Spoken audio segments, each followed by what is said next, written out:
dentro del grupo del Valls les explicaba que el tener sexo con otra persona era una cosa muy normal y muy natural, aunque tuvieran 12, 13 o 14 años. Vivías dentro, aislado por completo. Tú lo que hacías dentro estaba bien y lo que se hacía fuera estaba mal.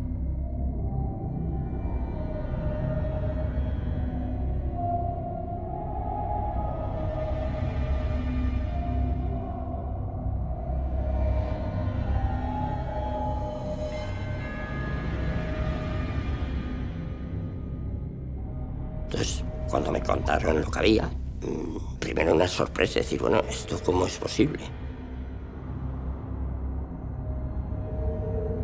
A mí me parece irrazonable que Eddie hiciera eso porque se ponía en peligro todo.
Españoles, Franco ha muerto. Entre las manifestaciones de duelo que se producen hoy en toda España en torno a la figura y el recuerdo del jefe del Estado, les ofrecemos unas imágenes tomadas en la Plaza de la República Dominicana, en una zona residencial del norte de Madrid. Una organización juvenil ha montado allí guardia permanente ante un retrato de Francisco Franco que se mantendrá allí velado por los muchachos hasta mañana. Un grupo de miembros de esta organización visitó la residencia sanitaria La Paz días antes del fallecimiento del jefe del Estado para hacer entrega de un ramo de flores. Bueno, pues a partir del 75 España entra en un proceso de democratización y de recuperación de una serie de libertades que habían estado proscritas durante 40 años. Estamos viviendo una jornada histórica y decisiva para nuestro futuro. Histórica porque hoy comienza el cambio. Personas como Eddie, que son muy maquiavélicas, aprovechan cualquier coyuntura para utilizarla a su favor. Igual que contaba en los 70 que tenía una adscripción ultraderechista, en los 80 empieza a contar que él es del Partido Socialista y que el problema es que sus padres eran muy fascistas. Bueno, él es una persona que se adapta al medio y a la coyuntura. Y este contexto es aprovechado para seguir creciendo en sus organizaciones juveniles, e incluso yo creo que sus ambiciones en el abuso de chavales.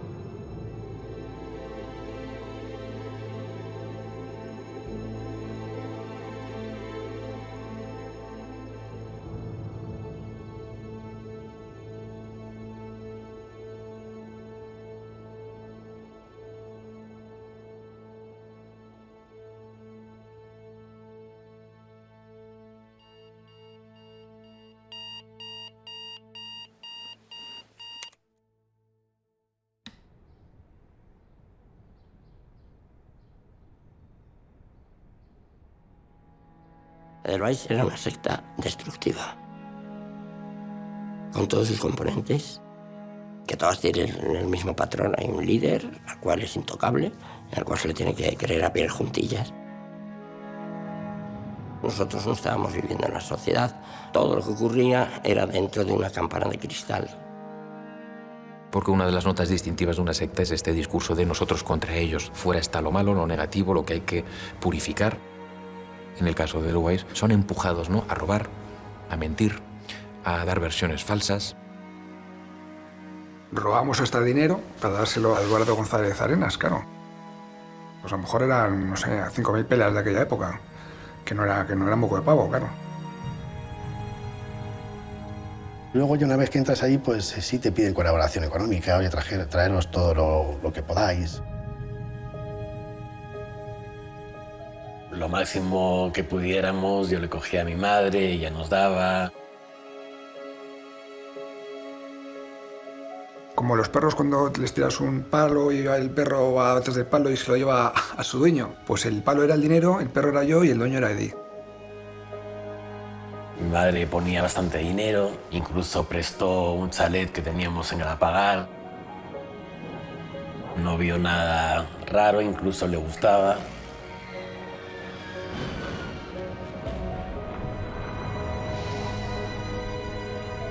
Yo llegué a ser un desconocido para mis padres, que yo mentía muchísimo, que esto qué es.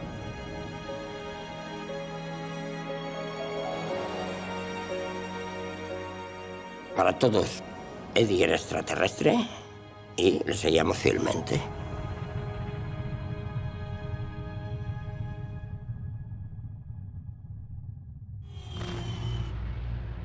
Recuerdo que empecé a trabajar en la Caja de Ahorros de Montepiedad de Madrid. Era una oficina muy chiquitita, recién abierta.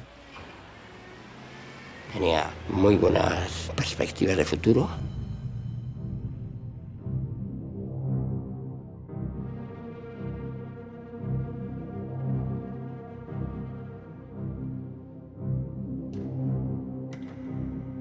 Todos los que estábamos en Edelweiss sabíamos que no lo que estaba haciendo Eddie, sino lo que estábamos haciendo cualquiera de nosotros era un delito fuera de Edelweiss.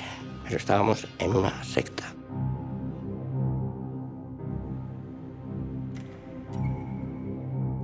Yo no conocí a una persona como él en cuanto a su capacidad de engañar y de hacer ver que lo absurdo no tiene por qué ser absurdo.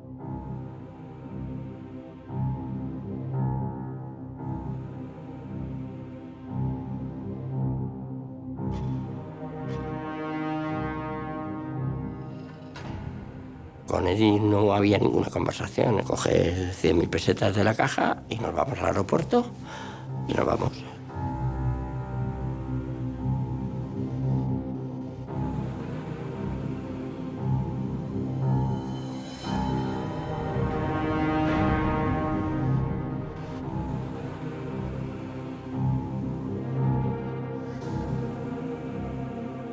Cogí uno, pum, al bolsillo.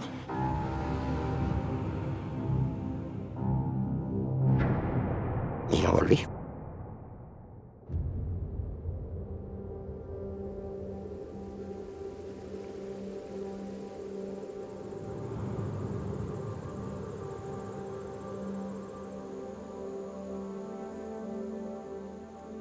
Eddie era un personaje con ambición de poder. Procedía de una familia tendiendo a alta burguesía. Estamos hablando de un chico bien. Él cada vez es más ambicioso, porque entre otras cosas se da cuenta de que no dejan de salirle bien las cosas.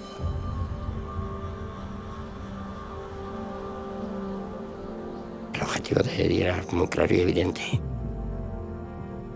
El sexo y el poder manejar un grupo de personas que hicieran lo que él quisiera.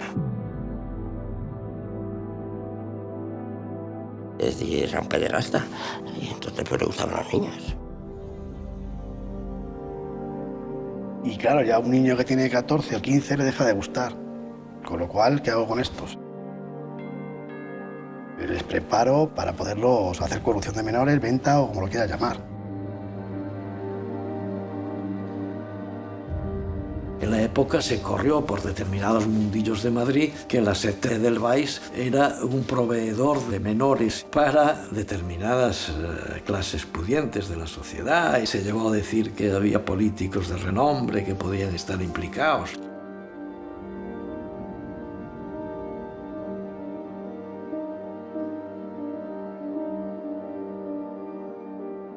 Que ha vendido niños a otras personas fuera del grupo de Edelweiss, es obvio que eso en Canarias se está ocurriendo.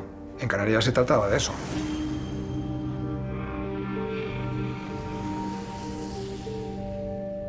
En Canarias había una base donde vino incluso mi madre y lo hacía tan bien que nada, que no se dio cuenta de nada.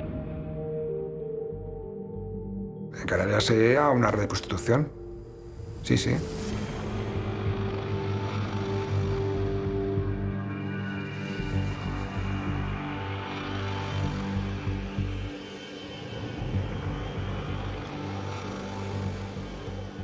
Siempre hubo en esos mundos el servidor de carne humana para los poderosos.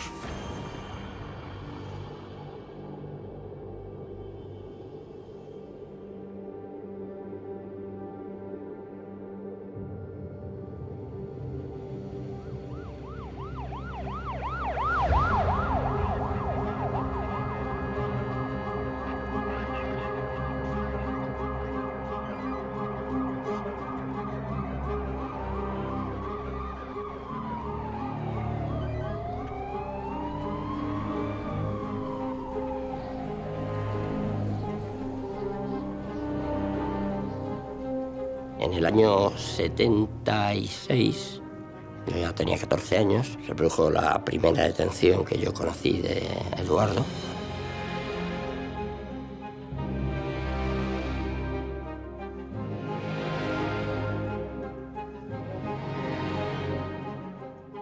De buenas a primeras llamaron a la puerta y se le llevaron detenido.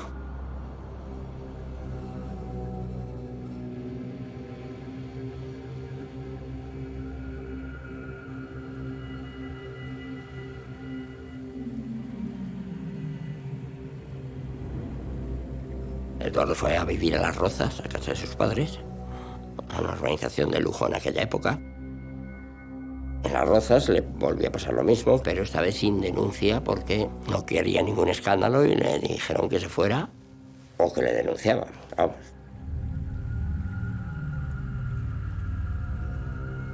Había hecho otro grupo de montaña, los del pueblo de Las Rozas también, pero también con los de la urbanización.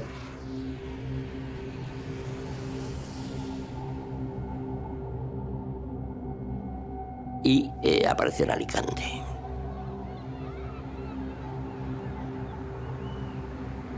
Y allí volvió a hacer lo mismo que permanentemente ha hecho durante toda su vida. Pues formar otro grupo de montaña, otro grupo del Valls, otro grupo de montaña, etcétera, etcétera, etcétera.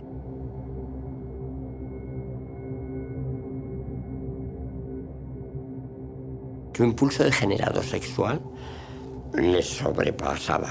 Él necesitaba tener sexo con menores.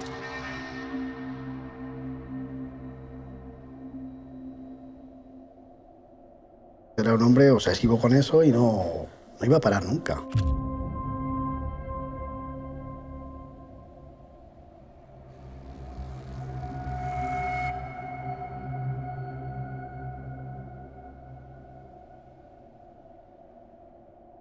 Un niño le denunció y le llevaron a la comisaría.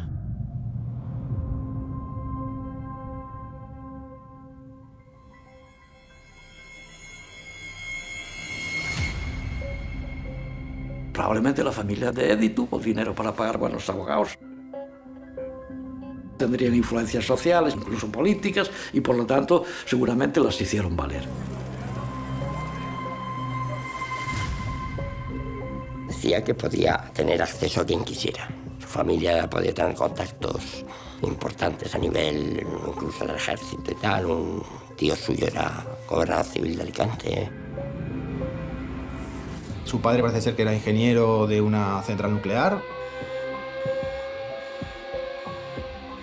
No estamos hablando de una persona que únicamente fuera próspera en lo económico, sino que tenía buenos contactos políticos.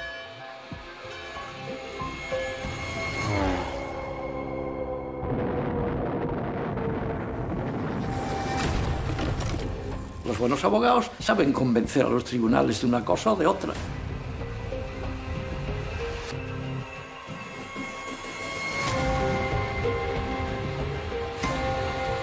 Todo el mundo tiene derecho a defenderse.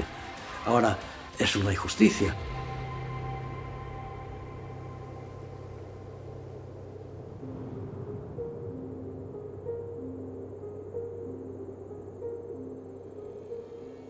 Eddie a veces se presentaba ante los chavales y a veces pasaba temporadas sin aparecer. ¿Por qué? Bueno, pues como una forma de manipular sus deseos, sus ansias, su impaciencia de ver al líder, hacerse el deseado, hacerse el Mesías, el esperado.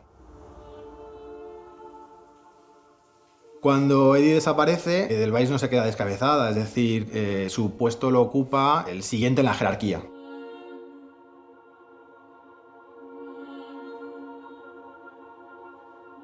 Entonces él tomaba el lugar de Eddie.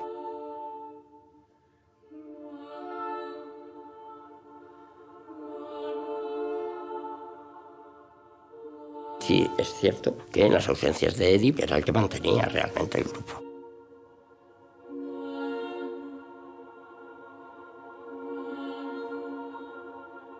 Porque yo a Carlos de los Ríos le veía tan metido en el papel que le consideraba casi como a Eddie.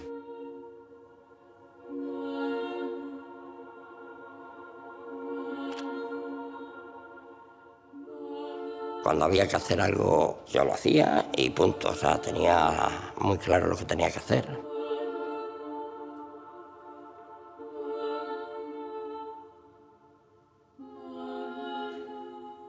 Abusaba de los niños y era pues el segundo. Él sabía lo que hacía perfectamente, tenía esa tendencia con los niños. No soy psicólogo, pero vamos, yo creo que a ese hombre le hubiera hecho falta mucho psicólogo, mucho psiquiatra y... Vamos a ver, violaciones no hubo nunca en Edelweiss, ni una. Ni una sola violación. Porque era una cosa muy normal, o sea, que querías hacerlo. No tengo ningún sentimiento de culpabilidad, ninguno. Te he comentado antes, estás en una campana de cristal.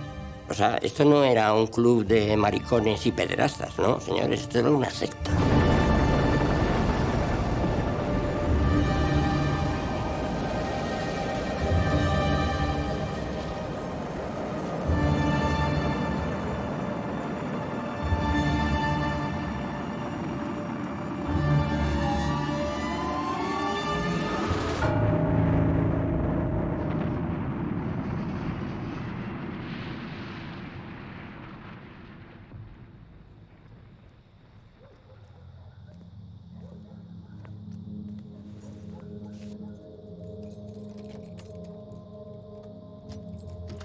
Las dos únicas chicas que había las metí yo en mi grupo, les expliqué yo todo, incluso todo el tema sexual.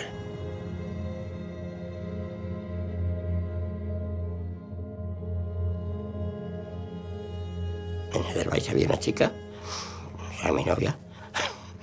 Entonces llegó Eddie y me la quitó.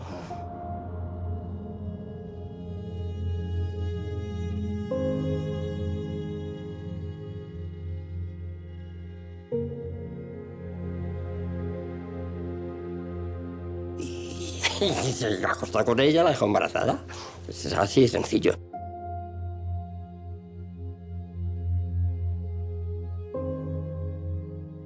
La niña se dio en adopción a una familia en un convento de Las Palmas.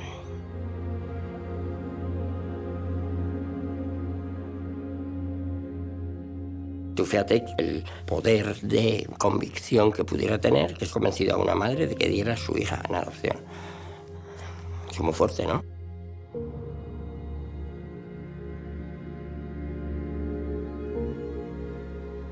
Respecto al tema este de si recibió algún dinero por dar la niña, la respuesta es no. Y el que diga que eso ocurrió, pues que lo demuestre, pero eso no es cierto.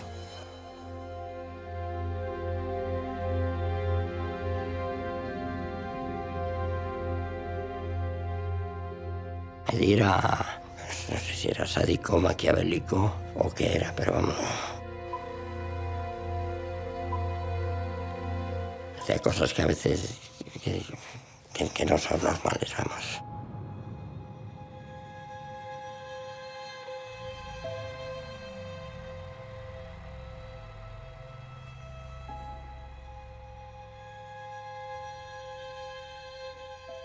Era un hombre dispuesto a hacer cualquier cosa con tal de aplicar su plan. Yo creo que fue construyendo un castillo de naipes cada vez más alto, ya pues hasta que se le cayó aquel castillo de naipes.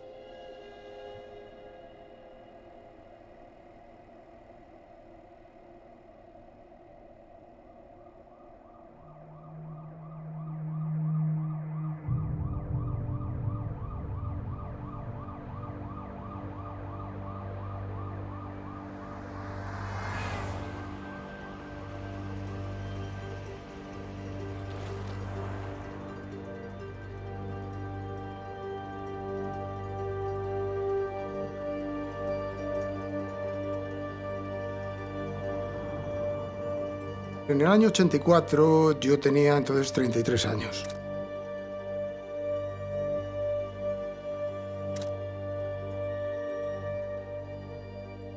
Y llevaba todo el tema de delincuencia juvenil dentro de la Brigada Central de Policía Judicial. Piense que la década de los 80 fue una época donde los chavales empezaron a enganchar sobre todo con la heroína y lo que eso conllevaba. Los vecinos están hartos de la droga y del mundo de la delincuencia que la rodea. La situación ha provocado imágenes insólitas en los últimos días.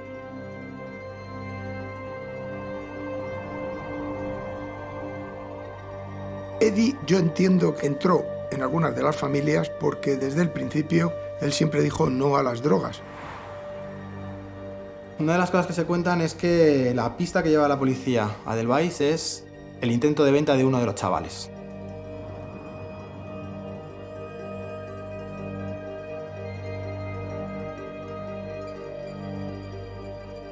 Hubo noticias sin confirmar que se podría producir a lo mejor la venta de algún menor.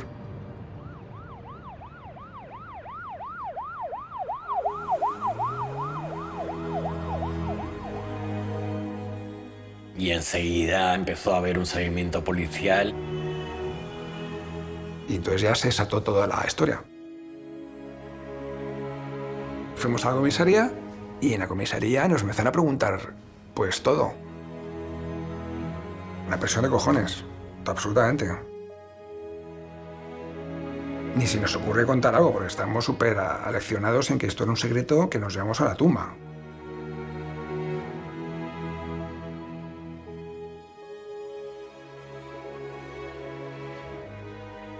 Mis padres estaban flipados de cómo se puede ser tan hermético y tan disciplinado ante una amenaza como es la policía. Estaban todos ellos bajo la amenaza de que los iban a castrar en el caso de que contasen alguno de los secretos.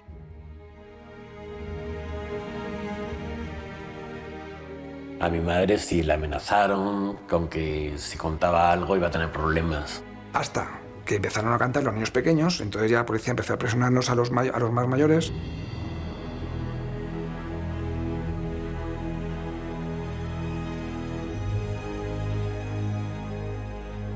Entonces había ya testimonios contradictorios en los cuales pues, nos dejaban en evidencia a los que no contábamos nada, ¿no? Tenía el miedo de, por ejemplo, ser yo el que diera el primer paso.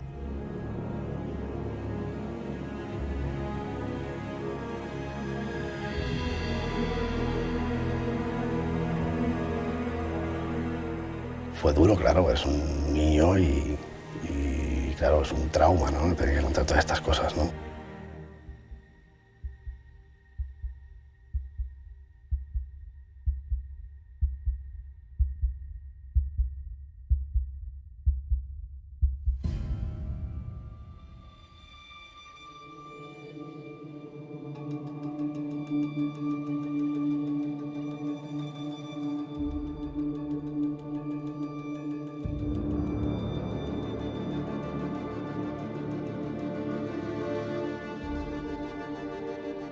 Piense que tampoco se podía ser muy exhaustivo en las preguntas a los niños sobre cuáles eran las prácticas concretas, precisamente dada a no estigmatizarlos más.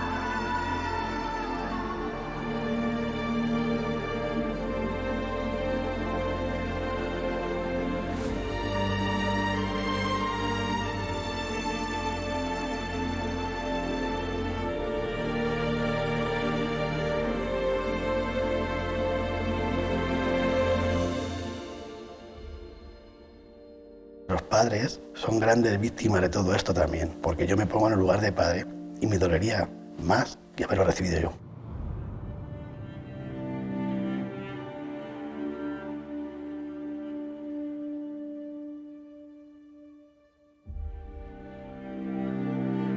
A mí me extrañó, francamente, que no hubiese algún exaltado que fuese contra alguno de los monitores.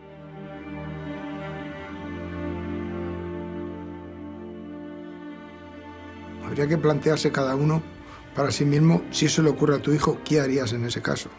Habría que planteárselo, y seriamente. Eran niños, realmente.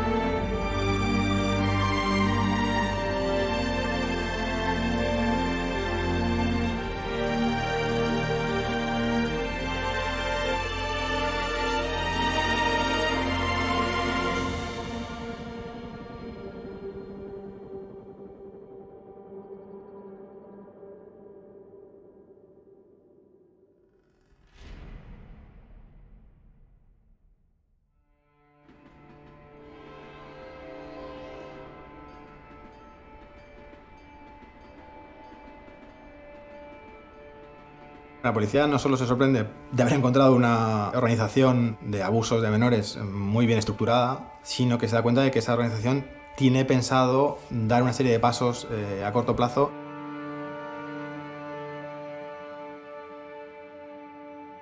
Realmente nos sorprendió a todos la gran amplitud que tenía el tema de la red.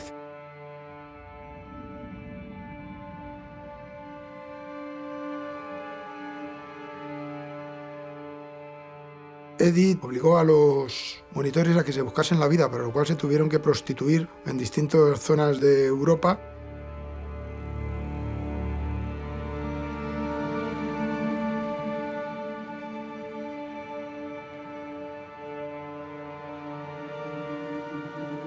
Entonces les decía, vosotros tenéis que vivir con vuestro cuerpo, que es lo mismo que vais a tener que hacer cuando nos vayamos a otro planeta.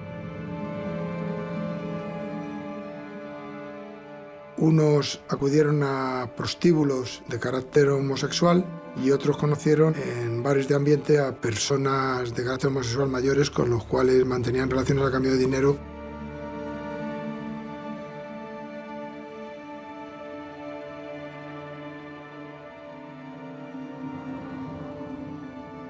Tenemos todas las exploraciones de los menores y se empiezan a identificar a los monitores.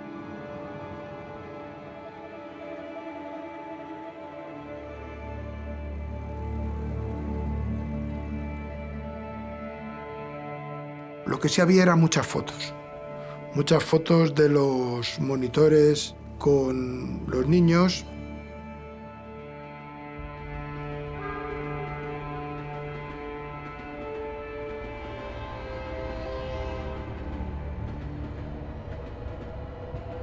Entonces, a raíz de eso, se detiene a 3 monitores, 2 en el momento en sus domicilios y el otro no está en su domicilio. Es el que llama a Eddie.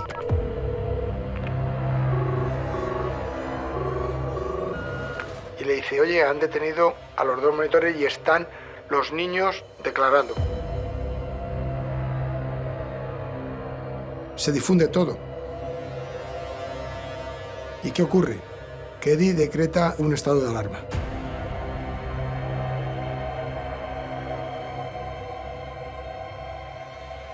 Sale en la televisión y en los periódicos, en todos sitios. Entonces ya, pues, todas las orejas tiesas y decimos, pues, tenemos que ir echando, corriendo.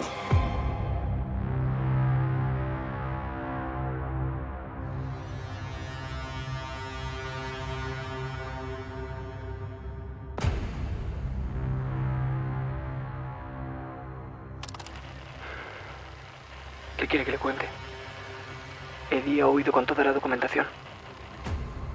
Ellos se van, cogen unas bolsas con parte de documentación y se van. Está obsesionado con la Operación Océano. Y no va a parar.